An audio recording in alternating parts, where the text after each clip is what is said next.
Miqueas. A ver si tu Biblia lo trae, porque casi no usamos ese libro. El libro de Miqueas. A ver quién lo encuentra primero.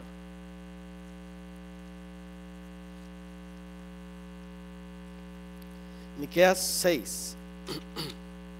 Hoy vamos a usar la Biblia porque no tenemos allá atrás quien esté en la proyección. Así es que vamos a usar nuestras Biblias. Miqueas, el libro de Miqueas 6, 8. ¿Lo tienes ya? Bueno, voy a esperar un momentito por los que todavía no lo han encontrado. El libro de Miqueas 6, 8. Si no lo puedes encontrar, busca el índice. Ahí en las primeras hojas de la Biblia está el índice. Para eso está el índice, para si de repente hay algún libro demasiado pequeño y no podemos encontrarlo, hay que buscarlo en el índice. Y ahí vamos a encontrar la página donde se encuentra el libro de Miqueas. Miqueas 6, 8. Ya se te ha declarado lo que es bueno. Ya se te ha dicho lo que de ti espera el Señor: practicar la justicia, amar la misericordia y humillarte ante tu Dios. Padre Dios, en esta tarde te agradecemos tu amor. Te agradecemos, Señor, el que permitas que tengamos vida. Te agradecemos el que permitas que estemos aquí reunidos, Señor. Estamos reunidos en tu nombre únicamente. Tú prometiste que donde estuviéramos 2 o 3 reunidos en tu nombre, allí ibas a estar tú. Confiamos que tú estás esta tarde con nosotros, que tú hablas esta tarde, que tú, Señor, nos vas a hablar y nos vas a bendecir. Queremos, Señor, recibir palabra tuya. Permite que podamos entender lo que tú esperas de nosotros, lo que tú quieres de nosotros, que podamos saber, Señor, qué dice tu palabra acerca de lo que tú esperas de mí.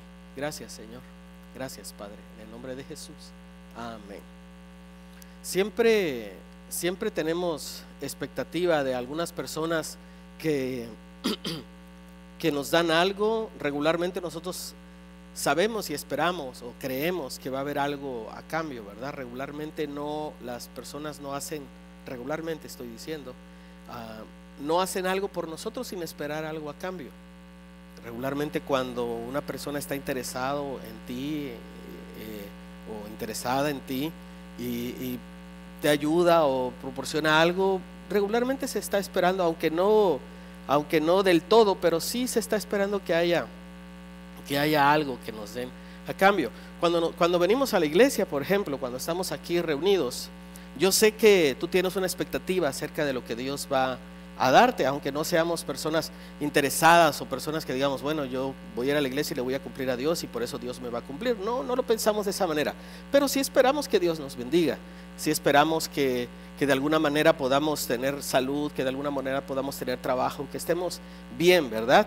Entonces, muchas veces venimos a la iglesia, muchas veces practicamos ciertos rituales o ciertas cosas, ciertas moralidades, por así decirlo, porque sabemos que Dios nos está viendo y que de alguna manera Él nos va a bendecir, y eso es correcto. Esperar la bendición de Dios, eso es correcto, esa es la manera, esa es la forma. Sin embargo, el día de hoy quise hablar acerca de este versículo que para mí es demasiado inquietante. Yo lo he tenido en mi mente por mucho tiempo y he puesto bastante de mi vida y de mi caminar en Cristo en este versículo, cuando dice: ¿qué espera Dios de mí? Y yo quiero hablarte un poquito y hablarme a mí mismo. ¿Qué espera Dios de mí? ¿Qué está esperando Dios de mí? No sé si tú alguna vez te has hecho esa pregunta. ¿Qué está esperando Dios de mí? ¿Por qué Dios, siendo un Dios tan grande, se fijó en mí? ¿Por qué Dios, siendo un Dios tan grande, pensó en mí en alguna ocasión? La Biblia dice que desde antes de que el mundo se fundara, Él tenía conocimiento tuyo y mío. Entonces, ¿cuál es la razón? Vamos a filosofar un poquito. ¿Cuál es la razón por la que Dios se fijó en mí? ¿Por qué Dios se fijó en ti? ¿Cuáles cualidades tú tienes? ¿Qué cosas tan especiales tú puedes tener? ¿O qué puedes lograr? ¿Verdad?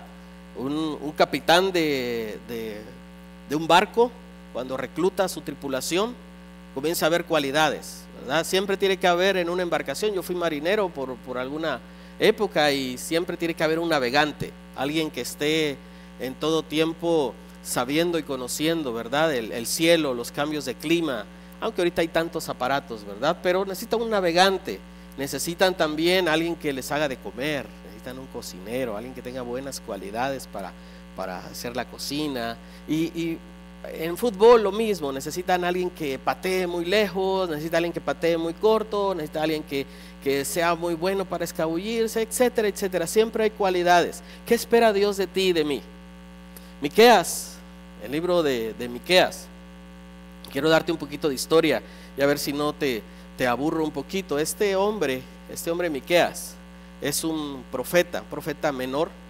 No por ser menor quiere decir que es menos importante, sino que sus escritos fueron muy cortos, a comparación de Isaías, que es un profeta mayor, el cual sus escritos fueron muy largos.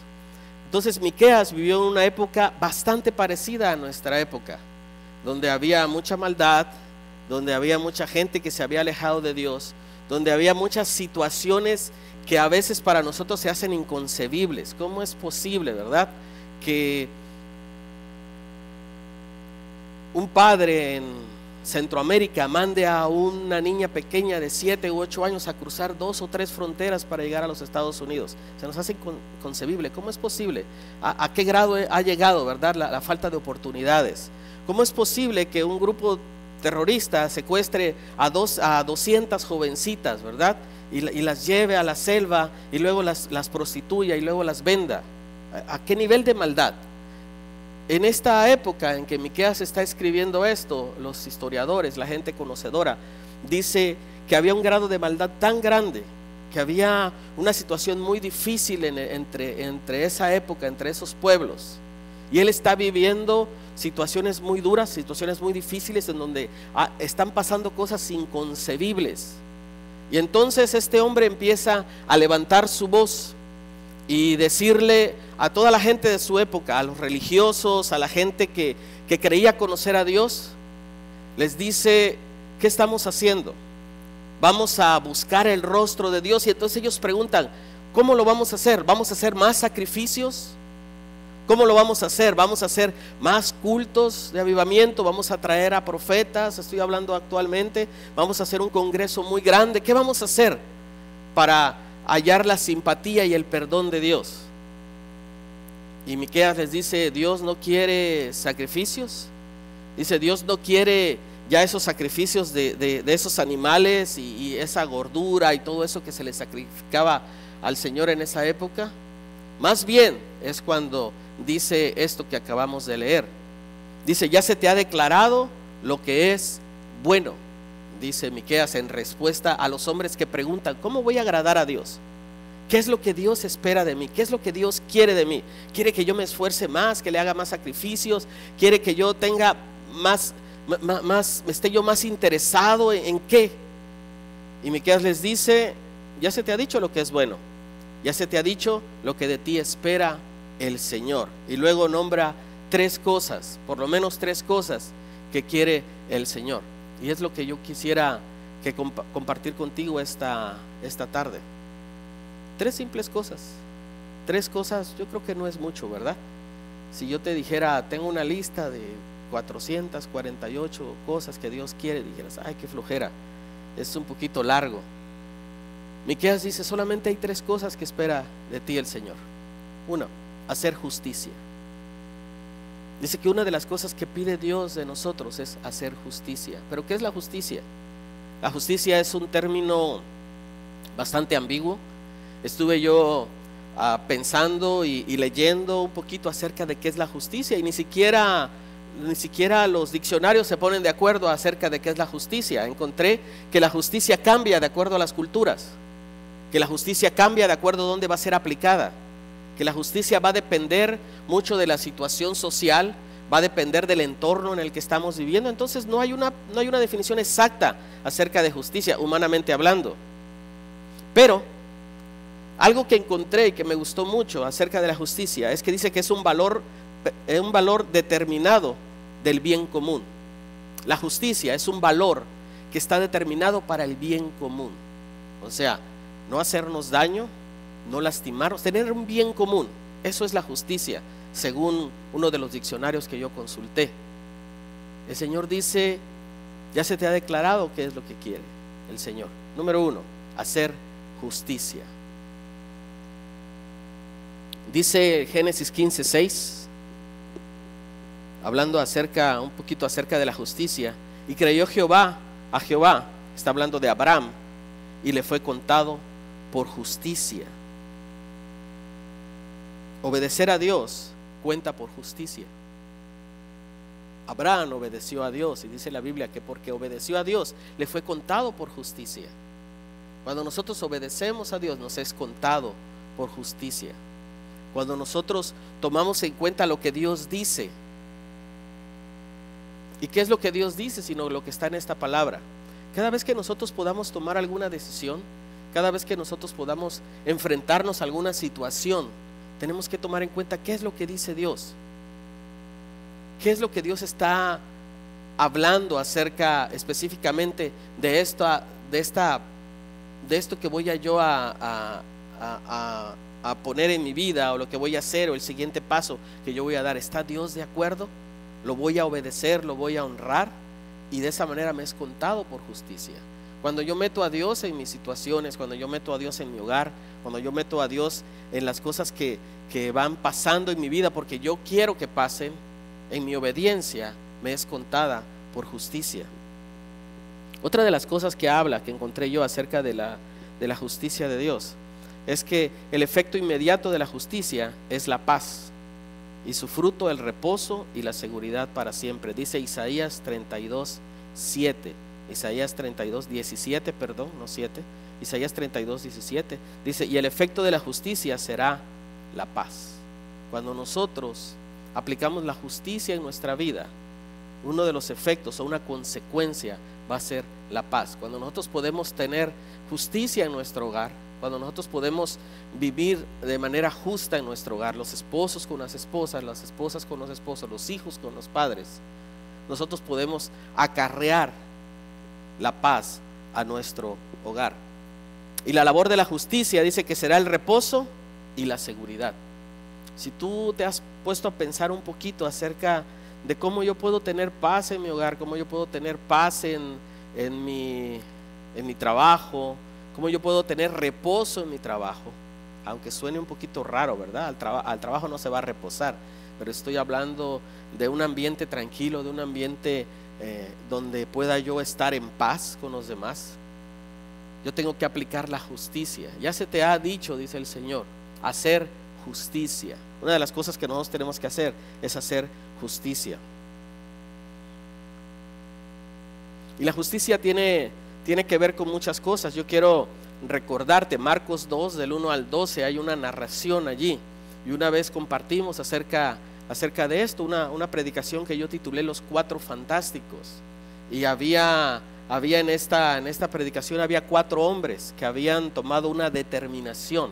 Habían tomado la determinación de llevar a su amigo paralítico ante donde estaba Jesús. Y pasan una serie de situaciones. Ahí tú lo vas a ver en el libro de Marcos. En el libro de Marcos 2, del 1 al 12. Estos hombres cargan a su amigo, lo llevan hasta el lugar donde está Jesús. Jesús era un hombre famoso ya en esa época. Era un hombre que las multitudes lo seguían. Y llegan a la casa donde está Jesús y la encuentran totalmente bloqueada. Encuentran todo completamente bloqueado. Ellos no pueden acceder, ellos no pueden pasar a donde está Jesús. Y se les ocurre algo, subirse a la azotea, ¿verdad? Y vemos en esta narración, no la voy a leer por cuestión de tiempo, luego nunca me alcanza el tiempo, pero dice que ellos abren un agujero en el techo de una casa que no era de ellos. Una casa, yo no sé de quién era, pero ellos abren un agujero, se toman la libertad de abrir un hueco allí y bajar por allí a su amigo, ¿verdad? A su amigo el paralítico, alguien que no podía hacer nada, alguien que estaba indefenso, alguien que no dice la Biblia, pero a lo mejor ni quería ir con Jesús, yo no lo sé. Pero estos 4 amigos, estos 4 fantásticos, ellos toman la determinación y hacen justicia. ¿Se acuerdan que la justicia era el bien común, el bien para los demás? Dice entonces que ellos hacen justicia y ellos llevan a este hombre y Jesús los sana. Y Jesús entonces aplica un milagro ahí con él. En ese momento hay una cuestión en donde en donde primero Jesús habla con el hombre y le dice: tus pecados te son perdonados. Y dice que los hombres religiosos que estaban allí en ese momento cavilaban, decían en su mente: ¿quién es este hombre que va a perdonar pecados? Jesús, conociendo lo que ellos pensaban, les dice: para que vean que yo no solamente puedo perdonar pecados. O dice: ¿o qué es más fácil, verdad? Decirle que se levante, y entonces le habla al hombre y lo sana, ¿verdad? De esa parálisis en su cuerpo. Estos 4 hombres aplican justicia, y de eso te quiero hablar cuando te estoy hablando acerca de justicia. Hay un mundo afuera, igual que en la época de Miqueas, en donde a lo mejor en tu trabajo tú te encuentras con personas que no hablan como tú quisieras que hablaran, que no viven la vida como quizá tú estás predeterminado a vivirla, que están perdidos en sus delitos, en sus placeres, y de repente uno se incomoda pero no hace nada. De repente uno dice: ay, pues pobrecito, ¿verdad? Tanto que toma. Ah, pobre muchacho tan joven y en las drogas. Ay, pobre señora, ¿verdad? Pobre. Y nos lamentamos, pero realmente no hacemos nada. Estos 4 hombres hicieron justicia. Estos 4 hombres pudieron dar un paso más allá, y es de lo que yo te quiero hablar este día, de que nosotros podamos practicar la justicia, que nosotros podamos también hacer justicia con los demás, poder llevar este evangelio hacia los demás, poder reproducirnos en los demás con Cristo, poder tener hijos espirituales a los cuales nosotros podamos llevar esta palabra, a los cuales nosotros podamos hablarles acerca del amor de Dios, y de esa manera practicar justicia. 3 cosas nos está pidiendo Dios. La primera, hacer justicia, y tiene que ver no solamente con hacerle justicia a tus hijos cuando se están peleando y divides el dulce, ¿verdad? Y ya hiciste justicia, pero también hacer justicia allá afuera, también hacer justicia con el que está necesitando, con el que está viviendo como quizá nosotros vivíamos antes, por el que está perdido y no sabe.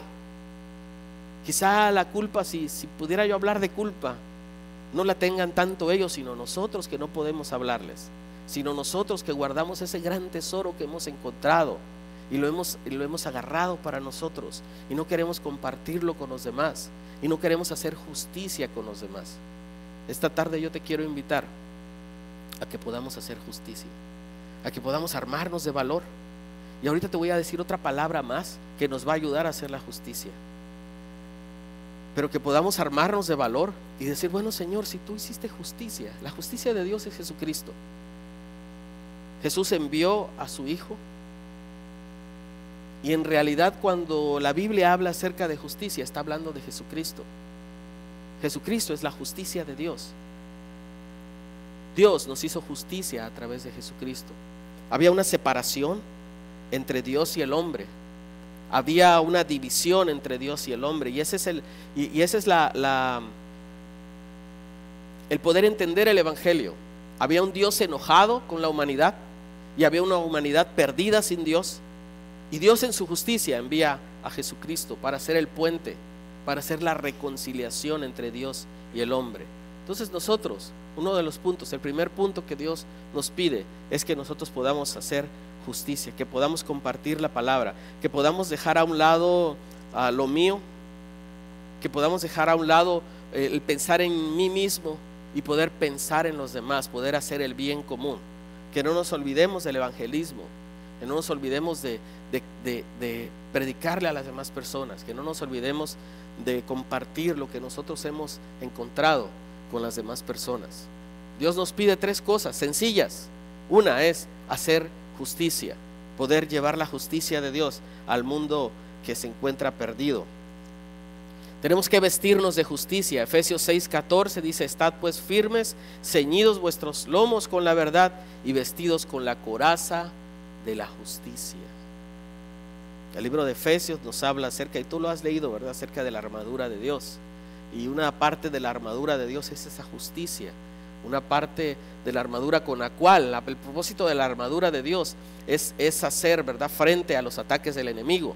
Y si el enemigo está atacando tu vida, si el enemigo está atacando tu economía, si el enemigo está atacando tu casa, si el enemigo está golpeándote duro, arremetiendo contra ti, contra tus pensamientos, contra tu corazón, ahí está la respuesta.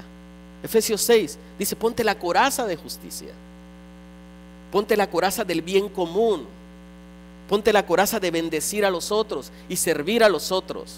De esa manera, dice, vas a apagar los dardos del enemigo. De esa manera ese golpeteo que tiene el enemigo con nuestra vida va a ser cesado, va a ser apagado. ¿Por qué? Porque estamos puestos, estamos ciñéndonos, ¿verdad?, de esta coraza de justicia. Vístete de justicia todos los días. Cada mañana que te levantes, vístete de la justicia. Cada mañana que tú estés listo para ir a trabajar, cada mañana que tú estés listo para enfrentarte con el mundo, ponte esa coraza de justicia. Piensa: ¿a quién puedo bendecir hoy? ¿A quién puedo impartir justicia el día de hoy? Y no es que seamos jueces, ¿verdad? No estoy hablando de esa justicia de que ya no se peleen, a ver, divídanse las cosas. No, que podamos compartir la justicia que Dios nos dio. ¿Y cuál es la justicia que Dios nos dio? Jesucristo. Jesucristo es la justicia que Dios nos dio. La verdadera justicia nos las da Jesús. Filipenses 1:11 dice: llenos de frutos de justicia que son por medio de Jesucristo para gloria y alabanza de Dios.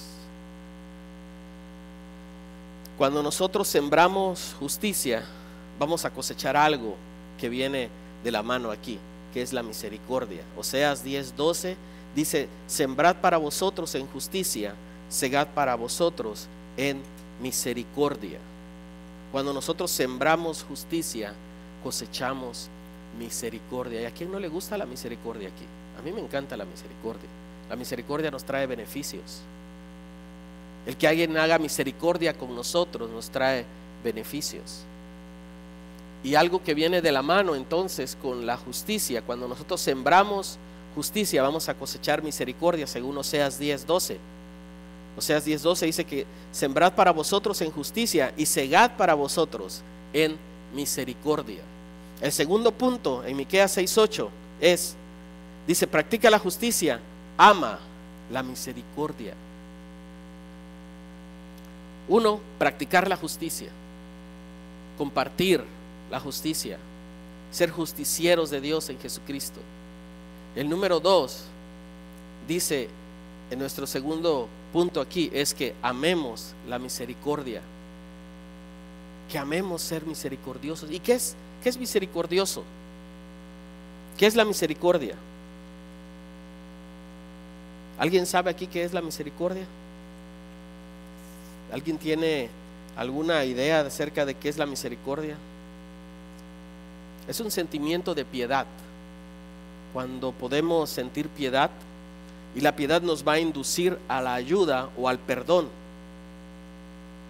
La misericordia es no tomar acción contra aquel que merece el mal,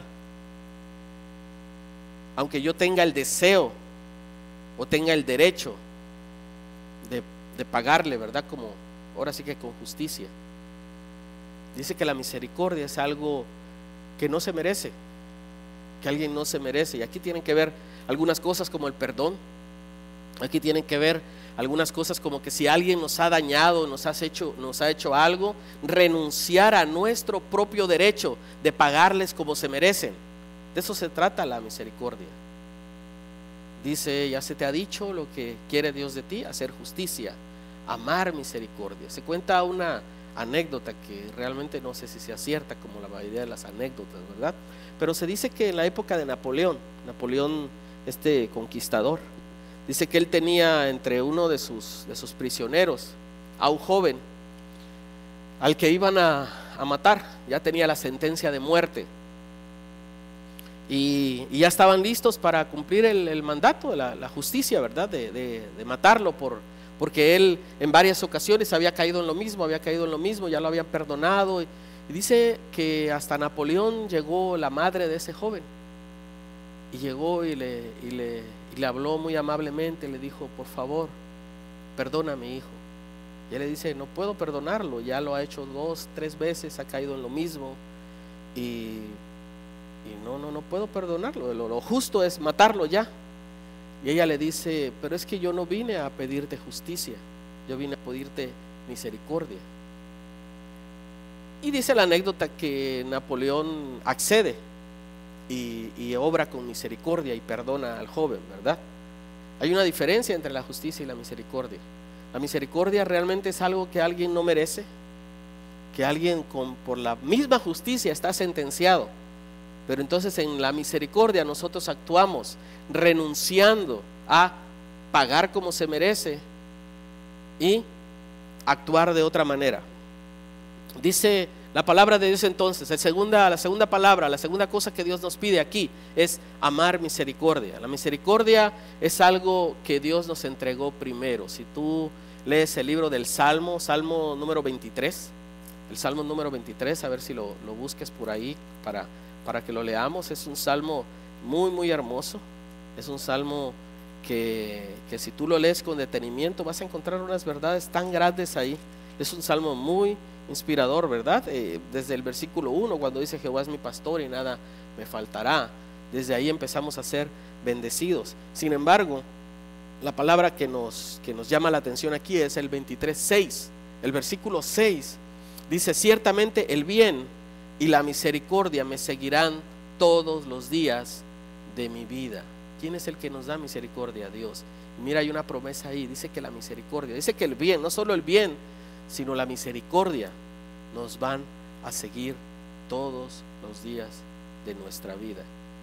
Hace 3 o 4 semanas estaba yo predicando con los niños, estaba yo predicando acerca de este versículo precisamente, y hice un ejercicio que me gustaría hacerlo de nuevo para que entendiéramos. Yo sé que no somos niños. Adrián, ¿me podrías ayudar, por favor? Y Nicolás a lo mejor me pueda ayudar también. ¿Y quién? La hermana Mari me puede ayudar. Y pues aquí está Adrián. A ver, Adrián, puedes pararte aquí. Gracias, aquí está Adrián. Adrián y Carolina están ayudándome ahorita con la administración de nuestros niños en la cuestión de alabanza y todo esto. Entonces, gracias a Dios por la vida de Adrián y Carolina, su familia. Bueno, aquí está Nicolás. Aquí está el bien del Señor. Él va a representar el bien. Y aquí está nuestra hermana, la misericordia. Dios dice en este salmo, en el versículo 6, dice que el bien y la misericordia nos van a seguir. Adrián, ¿puedes caminar para allá y dar una vuelta? ¿El bien y la misericordia pueden seguirlo? Síganlo. Y si Adrián camina más rápido, el bien y la misericordia lo siguen, aún más rápido. Da otra vuelta para allá. Sí, no importa si cortas camino, alcáncenlo. Bien y la misericordia. El bien y la misericordia. Esta palabra dice esto. Puedes pararte aquí, Adrián. Un aplauso para nuestros hermanos. Gracias. Gracias, Adrián. Literalmente así es. La palabra dice que el bien y la misericordia nos van a seguir todos los días de nuestra vida. Esa es una promesa de Dios. ¿Sabes qué? A mí me encanta descansar en las promesas de Dios. Me encantan sus promesas. Me encanta creerle a sus promesas. Me encanta saber que donde quiera que yo voy, el bien y la misericordia me van a seguir. Me encanta decirle gracias, Dios, por este día, porque tú prometiste que cada mañana nuevas son tus misericordias. Tú eres nuevo, tú te renuevas en mí todos los días. Y ojalá tú pudieras de la misma manera que yo, poder alegrarte cada mañana y decir: Señor, gracias. Por eso yo cuando les pregunto ¿cómo están, hermanos?, yo espero que me digan: estoy bendecido, aunque no lo creas, pero es promesa de Dios. Estoy bendecido, gracias a Dios, porque aunque estuviera yo en un hospital, estoy bendecido. Me encantó escuchar el domingo pasado, Adrián preguntaba a los niños, ¿verdad?, acerca de ¿qué les decías? ¿Que tenían que dar gracias o tenían que orar? ¿Cuándo tenían que alabar a Dios? En todo tiempo. Dice, aunque no tenga nada, aunque esté enfermo, pues trabajo no tiene, ¿verdad? Pero que no importa la situación, porque Dios no es Dios de situaciones. Dios no es un Dios de situaciones. Dios es un Dios vivo, en todo tiempo, en todo momento. Que nosotros podamos entender y amar la misericordia. Hay una promesa de Dios que la misericordia nos va a seguir todos los días. Dice: ciertamente el bien y la misericordia me seguirán todos los días de mi vida, y en la casa de Jehová oraré por largos días. Los que esperan en Dios, la misericordia los rodea, dice el Salmo 32:11. Salmo 32:11, por ahí cerquita, adelantito, dos páginas adelante, 3 páginas adelante. 32:11 dice: alegraos en Jehová y gozaos los justos, y cantad con júbilo todos vosotros los rectos de corazón. Los que esperan en Dios, las misericordias, creo que tengo mala cita, dice muchos, es el 10, perdón. Muchos dolores, perdón, es el 10, 32:10. Muchos dolores habrá para el impío, mas el que espera en Jehová le rodeará la misericordia. Dice que al impío le va a rodear muchos dolores, sufrimientos, pero los que esperan en Dios les va a rodear la misericordia. ¿Y la misericordia qué es? Algo que recibimos sin merecerlo. ¿Cuántos de aquí, nosotros, merecemos todas las bendiciones de Dios? Porque decimos: Dios, gracias porque me hiciste tan guapo y por eso merezco todas las bendiciones, ¿verdad? No, ninguno de los que estamos aquí, yo creo que si hacemos conciencia, merecemos las bendiciones que Dios nos da todos los días. El poder tener salud, el poder tener familia, el poder tener vida, el poder tener todas las bendiciones que Dios nos da. Necesitamos entonces entender, dice que tenemos que amar misericordia. Dios es rico en misericordia, Él nos amó y nos dio vida juntamente con Cristo, dice Efesios 2, 4, 5. Efesios 2, del 4 al 5, pero Dios, que es rico en misericordia, aquí viene la palabra otra vez, por su gran amor con que nos amó, aun estando nosotros muertos en pecado, nos dio vida juntamente con Cristo. Estábamos muertos en pecado, pero recibimos la misericordia de Dios. Número 1, dice que nosotros tenemos que hacer justicia. Ya se te ha dicho qué quiere Dios de ti, qué espera Dios de ti. Número 1, hacer justicia. Número 2, amar misericordia.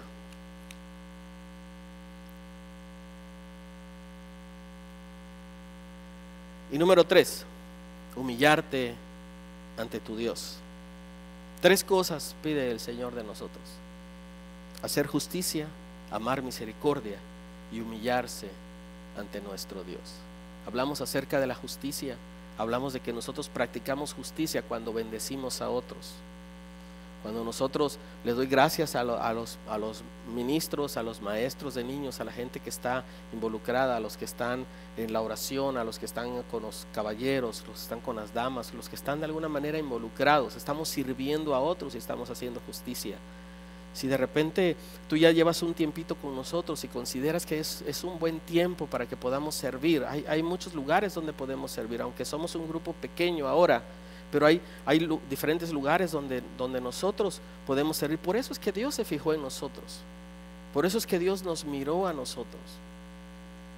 Ahí hay un hombre en la cámara que no sabe cuánto está bendiciendo a gente. Hay gente que me escribe porque mis datos están ahí en la cuestión del internet, y me escriben y me dicen: gracias por la palabra que hubo el domingo anterior, gracias por lo que pasó, gracias por lo que vi, gracias porque yo pude entrar y pude ver. Y yo hablaba con Blas cuando él empezó, y él me decía, literalmente me dijo: es que yo le tengo miedo a la computadora.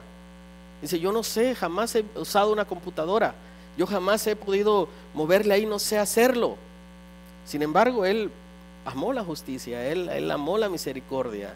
Él dijo: yo lo voy a hacer aunque no pueda, aunque no tengo los recursos, aunque no tengo el conocimiento, yo tengo la disposición.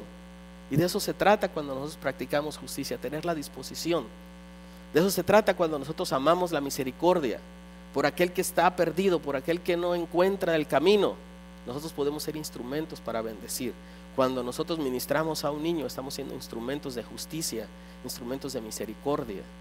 Cuando nosotros bendecimos en algún ministerio, en cualquier ministerio que sea servicio, nosotros estamos bendiciendo y estamos haciendo las cosas que Dios nos está pidiendo: hacer justicia, misericordia y ser humildes ante Dios. ¿De qué se trata la humildad? ¿Cuál es lo contrario de la humildad? El orgullo, la soberbia, la vanagloria, el decir yo soy más. ¿Yo por qué voy a andar cuidando chamacos allá, verdad? O sea, gasté tanto en uñas y se me van a ensuciar ahí cambiando pañales, a lo mejor, no sé, ¿verdad? Dice que nosotros tenemos que ser humildes ante Dios.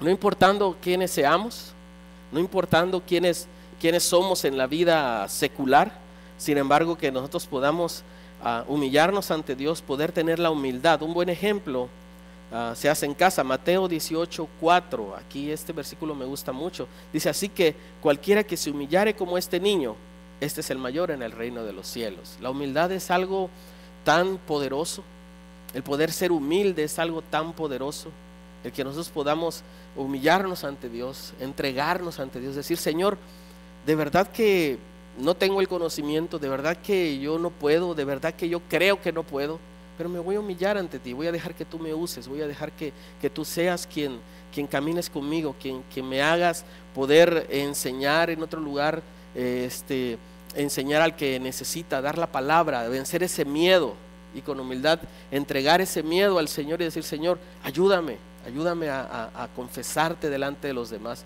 ayúdame a poder llevar tu palabra a otras personas, ayúdame a poder tomar un ministerio que tú me estás dando.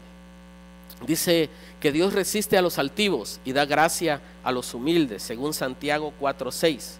Santiago 4:6 dice: pero Él da mayor gracia. Por eso dice: Dios resiste a los soberbios y da gracia a los humildes. Al soberbio Dios lo mira, dice que lo mira de lejos. Al altivo, ¿verdad? Al vanaglorioso, Dios dice que lo tiene de lejos. Lo mira, pero lo mira de lejos. Este versículo dice que lo resiste. De alguna manera hay una resistencia entre Dios y Él. Sin embargo, dice que da gracia a los humildes. ¿Y qué es la gracia sino Jesucristo? ¿Y qué es Jesucristo sino la justicia de Dios? ¿Verdad? Todo viene de la mano. Todo viene de la mano. Ya se te ha dicho, dice lo que pide el Señor: hacer justicia, amar misericordia y ser humilde ante Dios, que podamos practicar la humildad. El mejor ejemplo de humildad, Mateo 11:29, fue Jesús. Y eso lo sabemos a través de su vida. Pero Mateo 11:29, hablando Jesús, dice: lleven mi yugo sobre vosotros y aprendan de mí, que soy manso y humilde de corazón, y van a hallar descanso para vuestras almas. Si has sentido entonces en este tiempo, en tu caminar en Cristo, de alguna manera alguna pesadez, si has sentido de alguna manera que hay cosas que no se acomodan todavía, ¿por qué no le pones un poquito de atención a Miqueas 6:8? Dice: ya se te ha dicho lo que Dios espera de ti y de mí. Dice que nosotros podamos amar la misericordia, que podamos practicar la justicia, que podamos ser humildes ante Dios, que podamos verdaderamente decir: Señor, aquí estoy. Señor, quizá no hay cosas que no puedo dominar o que no puedo hacer, pero yo voy a confiar en ti, en que tú me vas a ayudar, en que tú me vas a capacitar, en que voy a ir contigo. Señor, no he practicado justicia, he visto a gente alrededor de mí literalmente morir en sus delitos y en sus pecados. He visto a gente literalmente en mi trabajo, en la escuela o en donde yo me desenvuelvo, literalmente verlos perdidos, y no he hecho nada.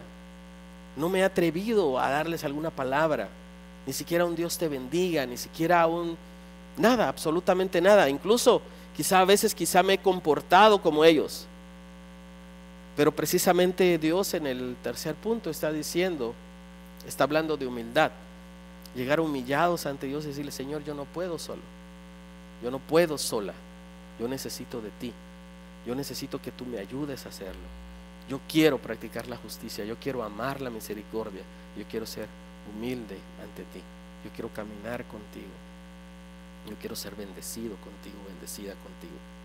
Si quizá hay cosas en tu vida que todavía no han engranado bien, no han hecho ese clic, no han encajado bien en tu vida cristiana, este es un buen momento para acercarnos a Dios. Dice que podemos acercarnos confiadamente ante el trono de su gracia. Esa es la palabra, que podemos llegar confiadamente, no como alguien que va a ser rechazado o rechazada, sino alguien que va a ser aceptado o aceptada, confiados, poder venir y con toda esa confianza decirle: Señor, aquí estoy. Señor, hay cosas que yo he olvidado, o que yo empecé practicando la justicia, o que yo empecé amando la misericordia, o que yo empecé siendo humilde ante tu presencia, y han pasado cosas, he sido dañado en el camino, he sido lastimado, he tenido corazón de alguna manera roto y por eso a lo mejor estoy un poquito, ¿verdad?, alejado. Pero acabamos de leer que Dios resiste, ¿verdad?, al soberbio. Rompamos esa soberbia y podemos ser humildes y decirle: Señor, aquí estoy, necesito de ti. Señor, aquí estoy, quiero caminar contigo, quiero que tú me bendigas, quiero que ese bien y esa misericordia me sigan todos los días, quiero que esa promesa se cumpla en mi vida, quiero que tú estés conmigo todos los días hasta el fin del mundo. Me gustaría que te pusieras, por favor, de pie, que me acompañaras en esta oración. Y si hay alguien aquí que nunca le ha pedido a Jesús que venga a morar en su corazón, si hay alguien aquí que no había entendido, ¿verdad?, lo que Dios está pidiendo de ustedes, que con toda libertad podamos decirle: Señor, hoy entiendo que tú quieres que yo practique justicia, ahora entiendo que tú quieres que yo practique y ame la misericordia y que sea humilde ante ti. Ayúdame, Señor, ayúdame. Cierra tus ojos, por favor, conmigo y háblale ahí en tu corazón. Este es un buen tiempo para acercarnos al Señor y decirle: Señor, te doy gracias en este día.